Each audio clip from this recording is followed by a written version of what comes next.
안녕하세요. 네. 대전의 자랑, 대전교회 소속 문우주라고 합니다.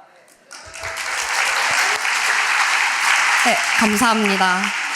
오늘 공유하고 싶은 내용은 중심령 회원에 대한 것과 제 경험입니다. 저는 초등학교 때까지 엄마 손을 잡고 교회를 다녔습니다. 그리고 중학교가 되고 사회에 수많은 친구들을 접하게 되고 과학 이론을 접하게 되자 몸만 교회에 나가게 되었습니다.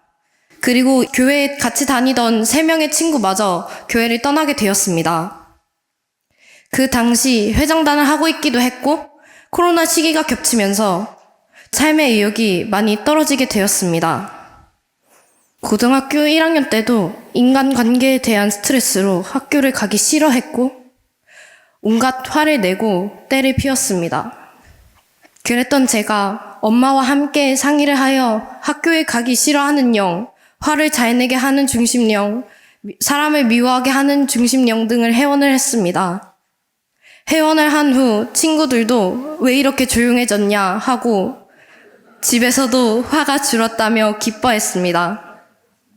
그리고 40일 수련에서 존유상 국장님의 10분 명상 시간이 있었습니다. 그 중에 아버님이 흥남 감옥에 계신 것을 상상해 보게 되었습니다. 제가 같은 방을 쓰는 제자가 되었는데 아버님께서는 항상 화장실 변기 옆에서 주무시고 항상 그 모서리에 바른 자세로 앉아서 계속 기도를 하고 계시는 아버님을 보았습니다. 그리고 다음 장면으로는 화학비료 포대를 옮기시는 장면이 나왔습니다. 모든 사람이 포대자루를 한 자루씩 등에 지고 가는데 아버님만 혼자 두 자루를 들고 가셨습니다. 아버님, 안 힘드십니까? 라고 물으니 아버님은 활짝 웃으시면서 나는 괜찮다 라고 하셨습니다. 그 후 저는 병상이 끝날 때까지 계속 울게 되었습니다. 2023년도 축의 대역사였습니다. 찬양 역사 시간에 몸을 두드리고 있는데 하늘에서 동아줄 같은 게 점점 내려오더니 여러 영들이 모였습니다. 저희 조상님들이 너무 죄송했습니다. 그 밧줄을 잡고 가십시오. 진리는 참 부모이십니다. 라고 하니 영들이 밧줄을 타고 올라갔습니다. 또 그해 효특수 때 찬양 역사를 하는데 제 눈앞에는 천심원에 계시는 참 부모님의 존영과 똑같이 참 부모님이 서 계셨고 그 앞에는 예쁜 하얀 계단이 있었습니다. 그리고 몸을 두드리면서 죄송합니다. 제발 저를 괴롭히지 마시고 그 계단을 건너세요. 그분이 참 부모님이시고 진리이십니다. 해도 안 나갔습니다. 그러다가 천사 2분이 그 영의 팔을 잡고 끌고 계단으로 갔습니다. 정말 신기한 일이었습니다. 그날 철야정성을 드리는데 오로라 같은 빛이 천심원 천장에서 내려왔습니다. 그러고는 거뭇거뭇한 영들이 천심원 밖으로 나가는 것을 보았습니다. 아버지 어머니 하면서 저도 모르게 힘이 빠지고 경배를 몇 번이나 하고 통곡을 하였는지 모르겠습니다. 또 다른 안에 있던 영들이 우는 것 같았습니다.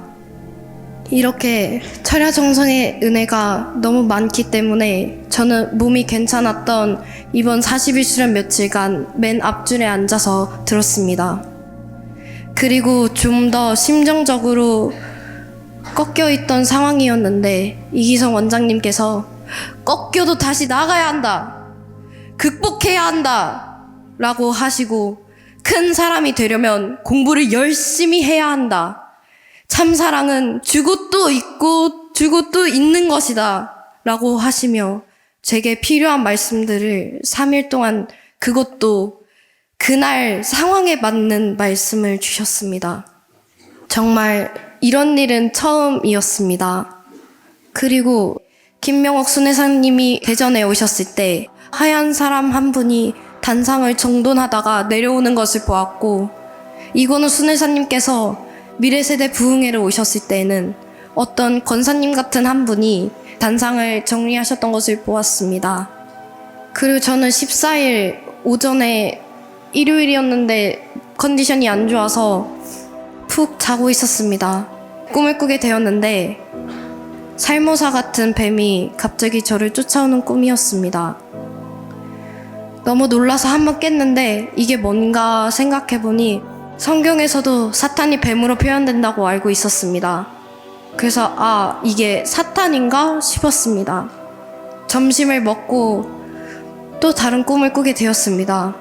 그날 밤 꿈은 진짜 맑고 고운 물이 바구니에 담겨 있었습니다. 그런데 그 물이 저에게 끊임없이 쏟아졌습니다.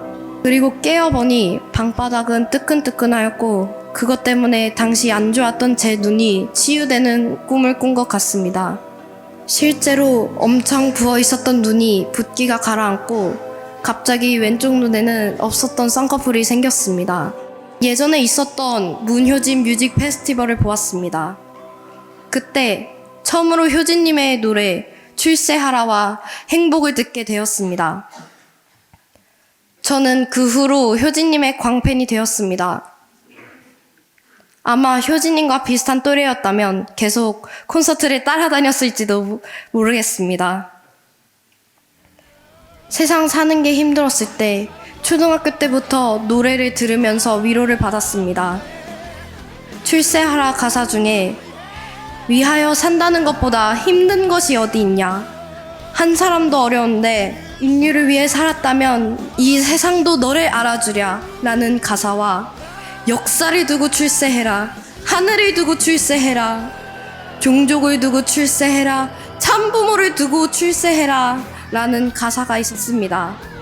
이 가사를 보고 나를 핍박하고 우리 엄마의 나라 일본을 욕해도 우리 아빠 나라인 한국을 욕해도 집안을 욕해도 나는 너희보다 참부모님을 두고 출세할 거고 하늘도 참부모님을 두고 출세한 사람들을 봐주실 거야 라며 버텼습니다. 그리고 저도 세상 어느 누구들처럼 통일교에 대한 믿음이 떨어졌을 때가 있었습니다. 내가 신앙생활을 잘 하고 있는가? 또 왜 내 친구들은 하나둘 떠나가는가에 대해 생각하고 안타까워했습니다. 그래서 저는 공직자가 되고 싶고 하늘 부모님이 사랑하시는 자녀들을 다시 부모님 앞에 데려오고 싶습니다.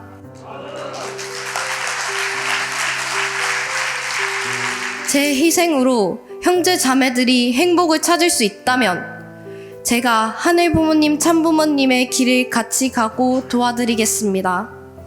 참고로 저는 문서 작성도 잘하고 일도 잘합니다. 여기 계신 공직자분들이 언제든지 제가 필요하면 러브콜 기다리고 있겠습니다. 감사합니다. 하늘 부모님, 참 부모님, 제가 당신과 함께 이 길을 갈 수 있게 해주시고 간증을 하게 해주셔서 감사합니다. 왕엄마 사랑합니다.